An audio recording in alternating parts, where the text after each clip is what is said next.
Hello, everyone, and welcome back to Commentary End of Time Abridged. Sit back, relax, and let's talk about what we see today on episode 1. Boat sounds! Boat sounds! Ooh. Okay, so you're all on the boat. Yeah, I noticed that you guys don't just bring coffee to the rooms, and I usually drink coffee in the morning. We'll Otherwise, I get agitated. closer. So we'll kind of break you guys off. So it's going to be a bit of a reoccurring theme in these smash cuts. There's going to be a coffee bit, and there's going to be a lot of stuff on that coffee bit because it does reoccur a lot, and it was probably the first real comedy bit that we had, which really showed off Squiglio's character. Being, it was cool for me because being a DM for not super long before this, it kind of helped me just learn to sit back and listen. I cut out some of the stuff that happened in this episode early on, because essentially it was just my players, DMs, being like, "Hey, do you want to just give us a little time to RP?" Because my other sessions I've done didn't have a lot of RP, and I was like, "Sure, I'll sit back and just watch you guys do whatever." It was great. Off into little sections to practice that. So what I'm gonna have you do is a check in your more proficient skills. So we're gonna start with Spaguglio. I need you to do Okay. a charisma check, just straight up. Yeah, you spend most of the time doing your little training. Um, it goes good for half of you. The other half didn't quite get um, what you wanted out of it, but it's okay. It's not like it's necessary to get that +1. We're all good. Everyone's good here. And yeah, that is the day. The third day, down to the third day. The moon is about to crash down. Well, it's gonna be nice knowing you all. It was in the name I of the should have seen campaign the that from whole a mile time. away with my character. Down with lower decks, everybody wakes up. Traditional Do I wooden see vessel. coffee? You do see a small thing of water because they did not have coffee, but it is a drink. I guess before we go, is there any last minute questions any of you have about our essentially what we'll be doing here? Yeah, what are we gonna be doing here? This is why you need a very straightforward character in your campaign, because it's great. Just goes up and does his thing. But yeah, I appreciate Squealio's character a lot. And it was cool. It's good to have that very forward character. And it helped move things along. Because, like I said, this was very early on in the campaign, and I still was learning my way. And not having that forward character would have been pretty rough. Now, Venfall is, as far as we know, going to be under attack relatively shortly by... This is how it's going to work. We're going to kind of dock and then go up towards Venfall to defend Venfall for a little bit of time. Greg will be helping you out through your part of the task. Do they have coffee in Flen? Pick some up. They might, actually. It's currently overrun by undead, and I'm usually pretty easygoing. nothing could be farther from the truth. And nice. But I can't help but feel agitated. I bet you are the most easygoing person I will ever know if you I've just been had your told. coffee. You guys would all like to take a little bit of time before you come up. You got like a little bit, yeah, let's say there's about an hour before we all need to start preparing. So you guys do your thing and I'll see you above deck soon. And FaZe walks away. And thus started the very first time I think I've ever DM'd where I just got to sit back and listen. Like I said, my other groups haven't been super heavy roleplay, and I literally just did that. I added in a couple, yeah, and that's great, and ha-has, but it was pretty much me just hanging out at this point, and it was a lot of fun. It's cool to actually get to do that. This is a great group. Probably, well, definitely the best. I don't want to say that because then my other group wouldn't be very happy with me. The best roleplay group I've ever had. That's for sure. Up to the top of the boat. Look, if we're gonna be working together, I need to know who's gonna have whose back do I have and who has my back. So, look, which one of you guys is gonna take one for the team? Take one for the team. Are you asking someone to sacrifice themselves willingly for you? Well, unless one of you guys are warriors, the way I see it, one of us is going down, and someone's gonna have to take one. All right. Well, with that kind of tone, absolutely not. I have my own business to conduct here, and so I will not be taking anyone's back unless circumstances are absolutely dire, and even then, my work comes first. I'll have your back, Spaguglio. I'm not going to spoil anything. This is the earlier episode, but the foreshadowing that happened in this campaign was actually amazing, and I didn't write any of it. I swear, 100% honest. I did not look back and say, "Oh well, I need to make this happen because of foreshadowing." No, everything that has happened in this campaign, like I did not plan the foreshadowing. Just keep that in mind over the next many episodes. It's gonna be it's insane looking back at these and seeing the foreshadowing. It literally insane. I'm a shepherd. Yeah. Whoa, no. Just don't tell anybody that ever. I think we're gonna be Remember that line. friends. Good. Have the stars told you anything about this? A dragon. Draga? They're called dragons. Yes. I've seen much destruction. So how do the stars talk to you? Don't. Because I've been outside a lot at night, and they don't talk to me at all. So it is less that the stars talk and more that I read the stars. Much like someone reads a book and can see letters on a page, I can see patterns in the stars that indicate certain meanings. So Like, have you ever looked at a picture book? Oh, I can read. Yeah, but have you ever looked at a picture book and then you make up the story because there's no story there? that's Kind of the same not thing. how it. No, that is. We had a guy back home who had these dreams that he said was like real and stuff. We used to call him stupid. Got me good Yes, with that one. Crealis, that was unkind, wasn't it? I thought it was funny. I told you we're gonna be just good friends, me and you. I'm not not going to married. exploit you at all. I can make anything. Not what I was expecting. Okay. Wow. Like literally anything. Can't make yourself coffee. You should make rabbit pie. Whoa. Got him. I can. There's gotta be coffee somewhere on this goddamn boat. Do you want to go look for coffee? Yes, I would. Do a perception I check. go right to the kitchen right away. Throw a perception roll for me. None of this was planned. It was all ad-libbed because, that's just what you gotta go with. And thus became the infamous coffee bit. Okay.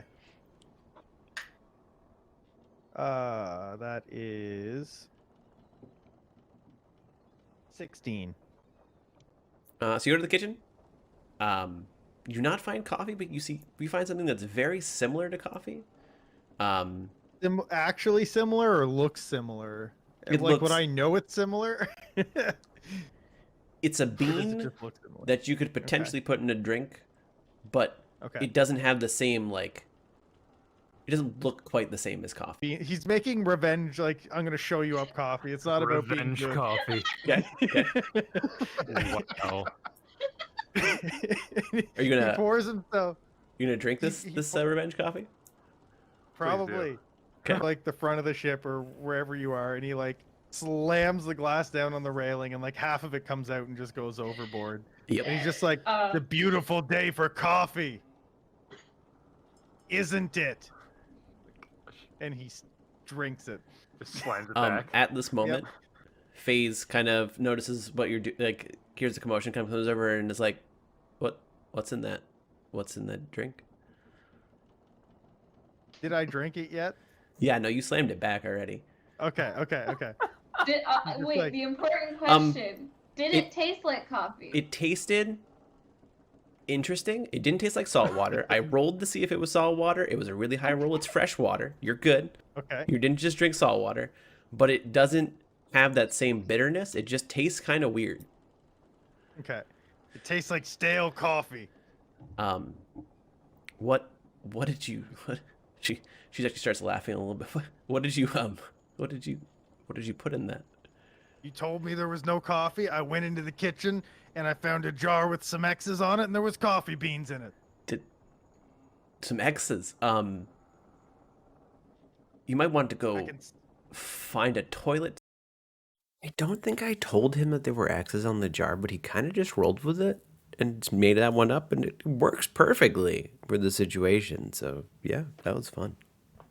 Soon. That's for people that are having stomach issues on the ship. Burning.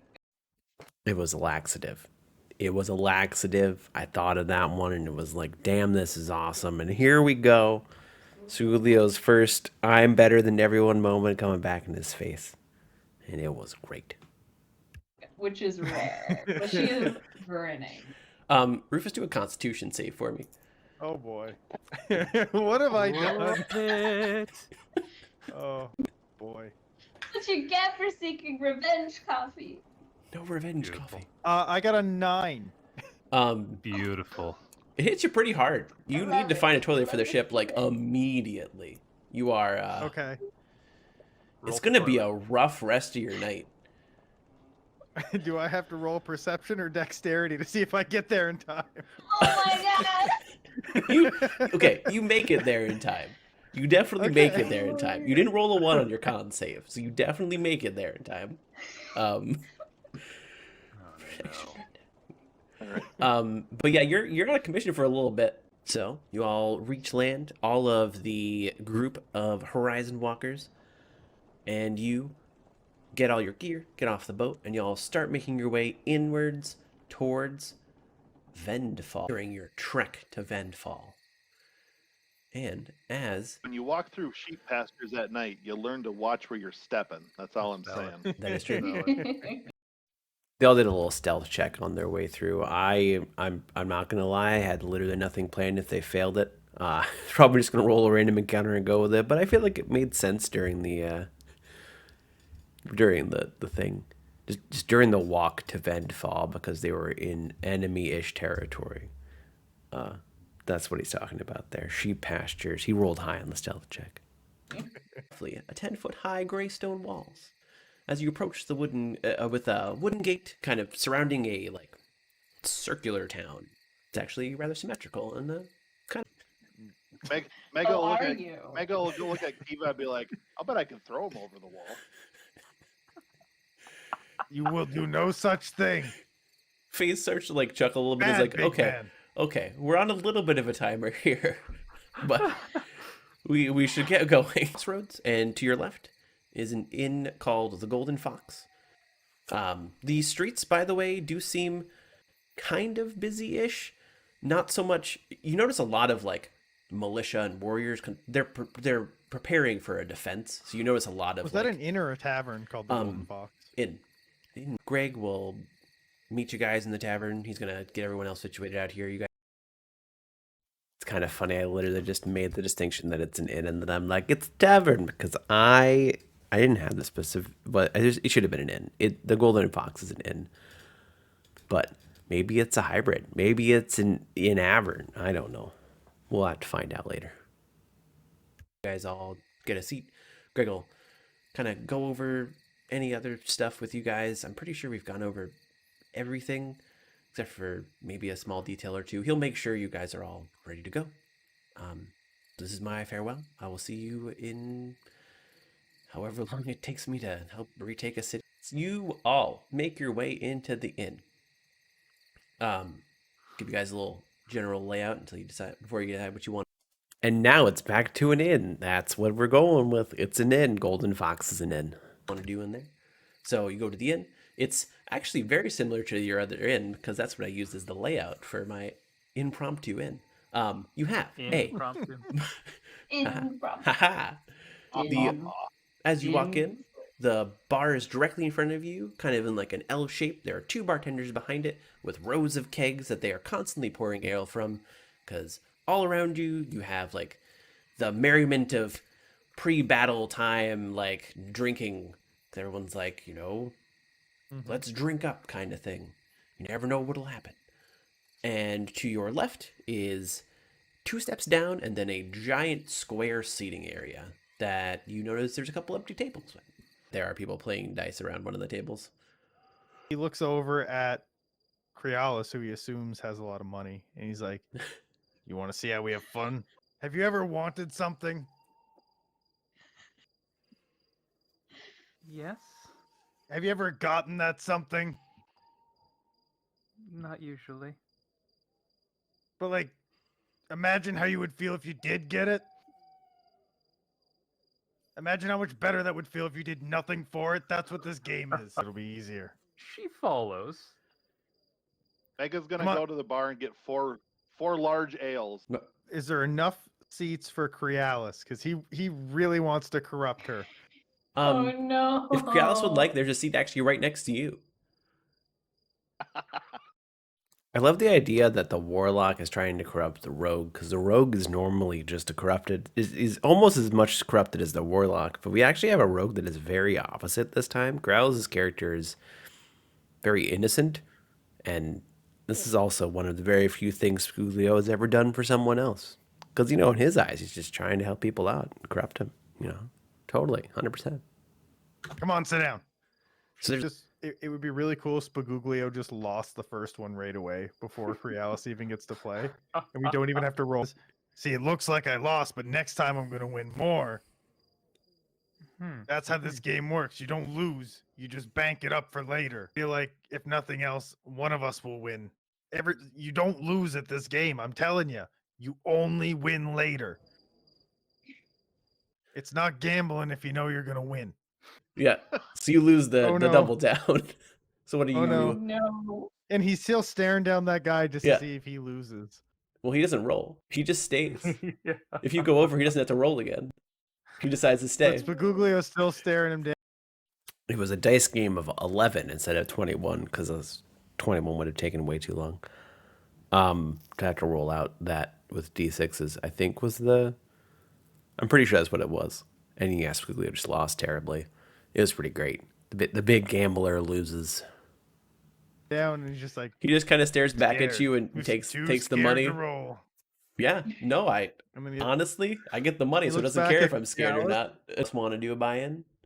I mean, she's got that 1 silver that Sfuglia put down for her. Okay, So so sure, let's do it. At 12, so they're over. he looks Double at you and he's sixes. just like- Crealis won. And Two he's just silver. like, do you feel it? Do you feel the rush? So this is I won. Yeah, you Yeah, did. you won. And he kind of the dwarf that's sitting across from you pushes the coins. You know, that's yours. What we're doing tonight is defending Venfall, and the way Horizon Walkers defend is a move we like to call the false retreat. So, false retreat, best retreat. That's all I'm saying. He points at a spot like 50 yards away. We have barricades set up there. Essentially, we're going to bottleneck them. We're going to go out to those 50 yards away. We're going to bottleneck and hold as long as we can without any casualties. We are we specifically make sure to retreat, because what we're going to do is we'll retreat when we need to another set of barricades, and then slowly, we're buying time. So we just go to 50 yards to the barricades, retreat when necessary, retreat again, all the way to the town wall. I had this great idea in my mind that Horizon Walkers, because they're led by, someone that cares about her troops, FaZe, are always trying to give off this air of, like, we don't want people to die as far as casualties go. And that kind of didn't express that quite as much as I wanted. I don't think, because of what happened in Session 0, I don't think I really could have expressed that enough for them to believe, my group to believe that too much. I probably would have ended up just overselling it, and that would have been even worse. But that was my idea for Horizon Walkers. A group, a arm of the Forgotten City military that cares about its troops. And so a little bit lackluster on the delivery, but what happens, and I've been able to roll with it so far.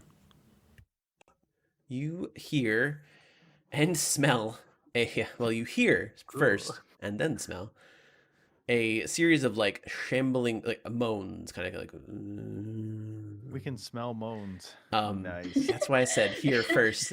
Thank you. And the clanking of bones kind of going You hear the occasional command yelled as well from what you would imagine would be a necromancer. And in the edge of the clearing, which is not quite the map yet, that'll be very shortly, you see just like a wall of like zombies and undead kind of come towards you. Just right in the eye, and it just falls back onto Nice. what looks like a slightly mounting pile of corpses that are in front of the militia. A magical flare just kind of go up into the sky, and Greg kind of looks at it and is like, God damn it. Why does that SOB always got to get himself in trouble? Okay, so new plan for you four. A good friend of ours was supposed to actually get here before the fight started, but was a little bit late. That's his signature flare that we told him to set up if he ever was in trouble. So we're gonna need you four to go help him out. You find yourself on the road. Best part about DMing for DMs is you don't have to like really push them in one direction. They know exactly where to go. They know where the plot's supposed to unfold. They might go to some side areas from time to time, but like they know that's where they should go next, and they go there as opposed to saying like I don't have to have some elaborate plot pull. It's just a really easily set up, this is where you should go because this is happening. No one asked, well, why is it us? Well, why is this and that? I didn't have to have reasons. It was okay. And that's cool. I enjoyed that because I'm still learning. And you stop a little bit and you see in the distance it's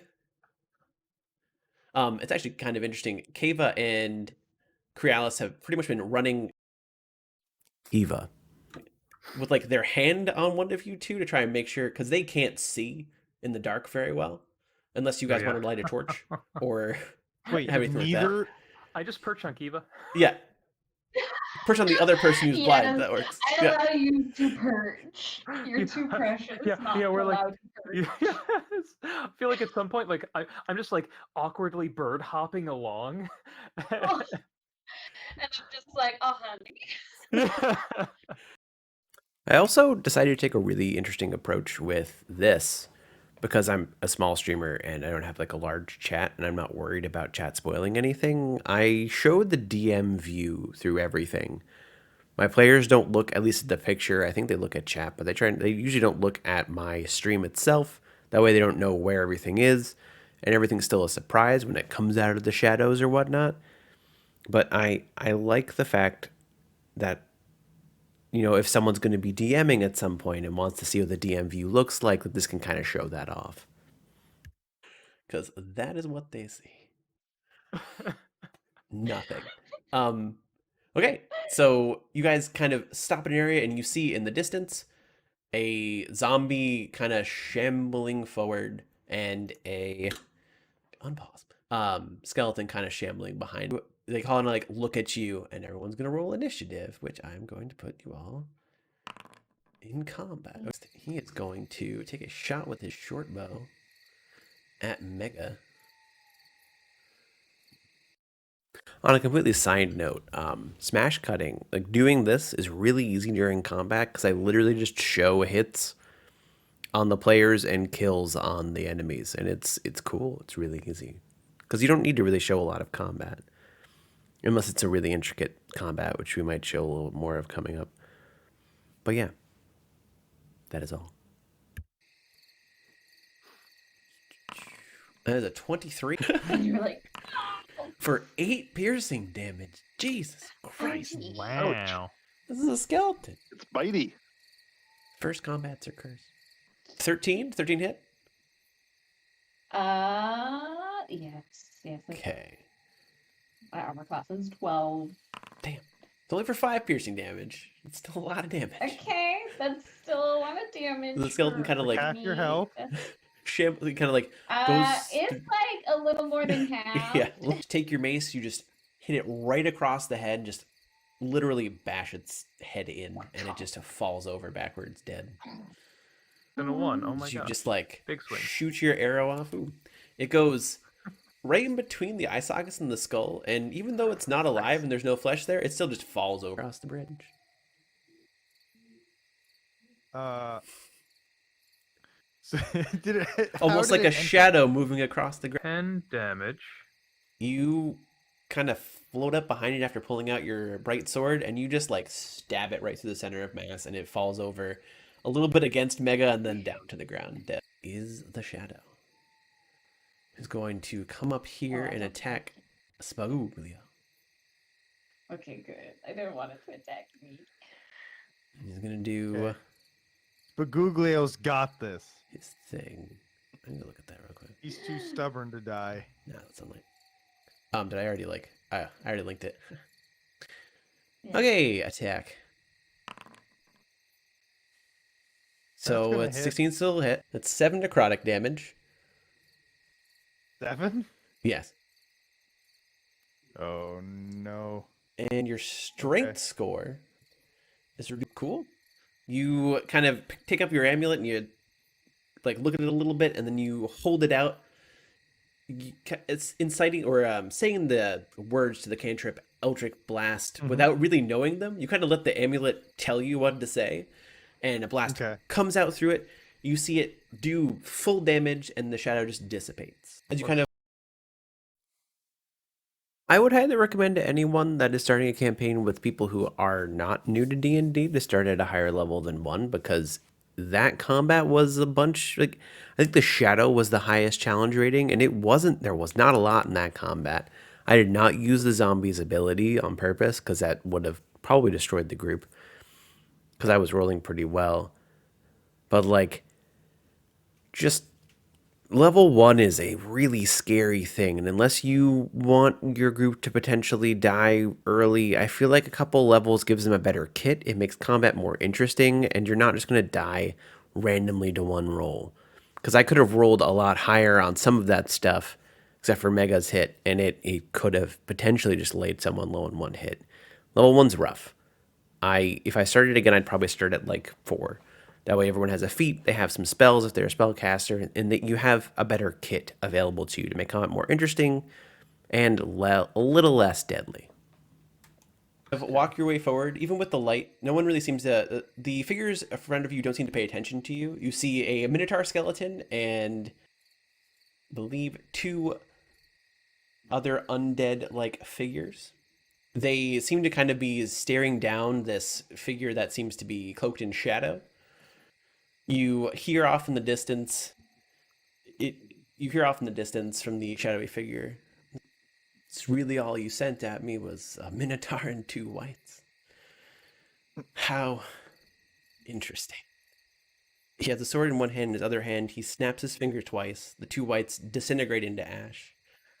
The Minotaur lets out a raging like roar, and as it charges, then you see the shadowy figure sidestep it, take its sword, slash across its midsection.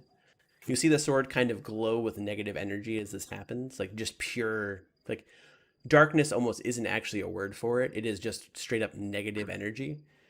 And the Minotaur just falls in half, like he cut right through the like lance. And there was the beginning introduction to like one of the big bad guy of the campaign. I feel like it went pretty well. I was a little bit nervous about it the whole time, even though I shouldn't have been. Everyone's pretty chill in this group, but having just started, this is our first session, so I didn't know exactly what they were expecting and what not, and what they would like really like to see. And then so I was a little bit nervous, but I think it went pretty well.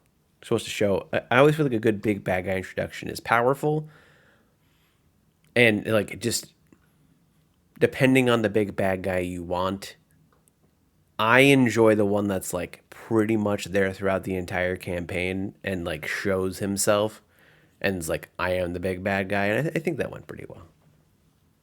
And what might you all be doing out at this terrible hour? Can't you see there's a battle going on? I didn't really use, I just want to point out, I didn't really use voices in the beginning of this campaign because I just wasn't super comfortable with it. Which makes it a little bit hard on these smash cuts sometimes to know exactly who's talking. But later on as we get on, there are more people with voices.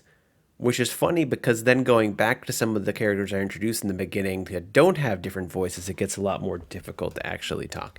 But that's why, like, you're not hearing a very big variety in my voices because I haven't gotten there yet. We're still testing the waters.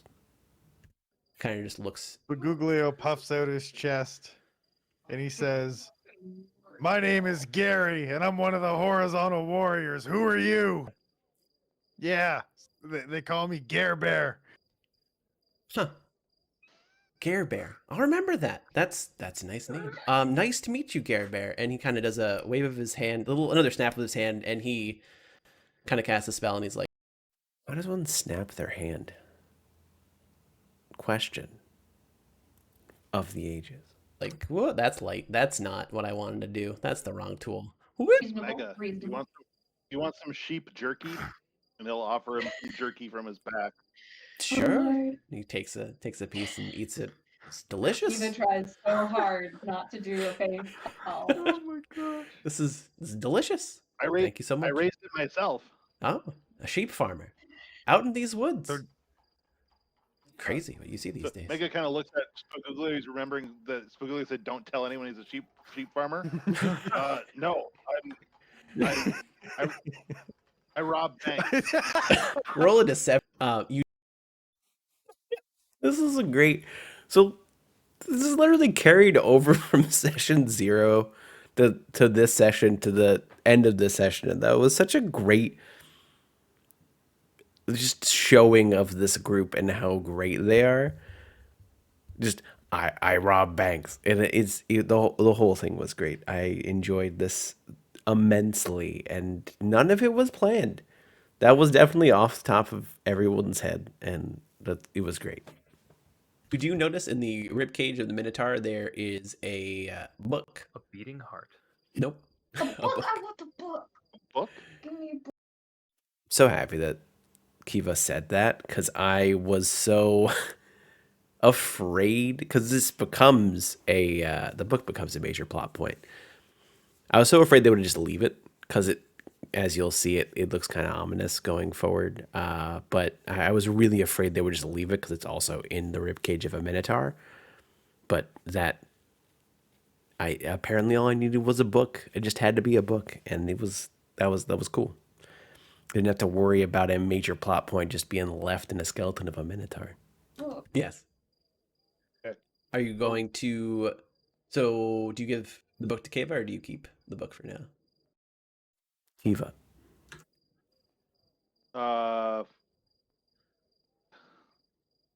Knowing Mega, he's gonna open it up and look at it first. Oh boy. So you take the book out, and I guess I'll describe it to you right before you open it Well, up. first, I guess, yeah. What does it look like? Okay. You know, Both of the covers, both the front and the back cover, you actually are noticing there are words being essentially continuously scrawled across it and then written out and almost like erased. The spine itself is essentially pictures of screaming faces going down the spine of it. You I like this. hear little That's- whispers that's as you what- pick it up. You hear little like Mega's- whispers in the back of your mind. Oh, Mega's dumb, but he's not stupid. So he's since Kiva's right next to him, he's gonna like hold it between his finger and his thumb. He's gonna be like, "I think this is your area."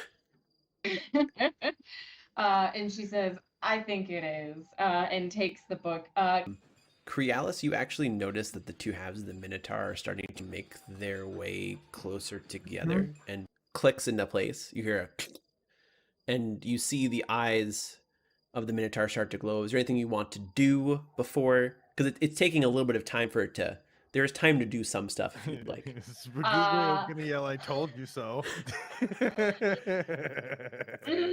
I'm so torn. I want this book, but I think the book is the problem. But I want it. But Kiva's not stupid. She's rational. As it unlike starts to me. get up, its hands start So to go I'm towards its dropping the great book. axe. I'm dropping the book. Great I'm axe. dropping the book. The book is dropped. And it just puts both hands on its great axe and looks both at you. 15. Nice. You take your amulet out again, speak the words, Eldritch Blast through it. It goes right into the center of the mass of the Minotaur, actually where the cut originally was, and it just falls back over dead. So, like, this combat was really sketchy if you think about it. I could have potentially killed my Warlock or my Druid, potentially my Rogue. But I started it off at, like, almost no health because it was revived in a specific way. An undead revived in a specific way. But don't do this at home. I wouldn't stick. The general rule of thumb is if they're level 1s, you don't want to use a CR2, even if it's by itself and powered down, because a full hit could do, like, I think it rolls a d12 on damage plus strength. Like, it could one-shot for sure. But it was still fine. They ended up destroying it, feeling very powerful. It worked out well. You come across a scene, you hear, like, screaming and some battles and some, like, battle sounds, and you see the flare come up pretty much, like, 20 feet from you, not 20 feet, like 100 feet from you, because you're seeing the last flare. And you just see this. You actually can't see over the undead exactly what it is, but you just see undead body parts flying left and right. Okay. And he's going to hold out the amulet. And he's going to say, My name is Gary, and I'm with the Horizontal Warriors. And this amulet punches about 7 weight classes above my friend back there, and I just killed a Minotaur with my bare hands. What are you doing over there? First off, roll an intimidation check, because sure, why not? We'll do intimidation. Can you intimidate skeletons? Yeah, we will. I got a +5 I to dare that. you. Let's see. I'm curious too. +5? I have a 23. Nice. Damn. Those skeletons in the back, they just like, nope. Out both directions. So, like, it was getting late at night at this point, and I was like, I wonder if I should speed up combat a little bit. And Leo gave me the perfect opportunity to do that. He said later that he wasn't, like, looking for an intimidation check. He was just RPing. But maybe in this world, these skeletons can be intimidated. And I decided at that point that that's the thing, and it worked out. It sped up combat perfectly. I'm still kind of learning as a DM when to cut something in the middle of a map. I like to finish off a map and finish off a story at the end of a session, but I'm still trying to learn when to do the cutoffs. This ended up working really well because it just kind of fleshed out the character of Sculio a little more, and it let them do like a because it's always good to have non-combat versions of getting out of a fight to give people variety. So it's not just, I'm going to go stab someone and that's all I'm going to do. The zombie here and Nice. here end up getting killed, and the shadow is the last thing. Here's just not going to be combat here. It's fine. I guess there's actually Love one. it. There's one more zombie. I didn't mean to delete both of them, but yeah. You at this point you can see like a little gnome or a gnome, not a little gnome, a regular sized gnome, just kind of hacking and slashing away. You see him like tear apart 2 zombies, just like take the shadow out as it dissipates, and then the last zombie, you see him like raise up his shotgun in his left hand, like a one-handed gun, shoot through it, and as the zombie falls through, the hole in the zombie actually falls through the gnome, and you just see this gnome, huge smile on his face, just look at you and be like, hi! I could be in danger, because I usually go a little bit over my head, but you're right, it probably makes more sense if we would do this in a safer spot. Yeah, let's go back. Go do the thing. I'm sure that they're probably all done at this point. Maybe. We'll help out if we need to. Duke says they're false retreat. They're false retreat. It works every time. It works every time. That's the end of episode 1 with commentary. Thank you all for watching. It went pretty well. I enjoyed it. I was still a little bit nervous back then because still kind of trying to test the waters with the group, but went really well. I'm excited to commentate a little more. It's been fun looking back on these episodes. I'm excited to do some more commentating as I go through the next few smash cuts. And I hope you follow me on said journey of looking back on the End of Time episodes as we catch up with where we currently are.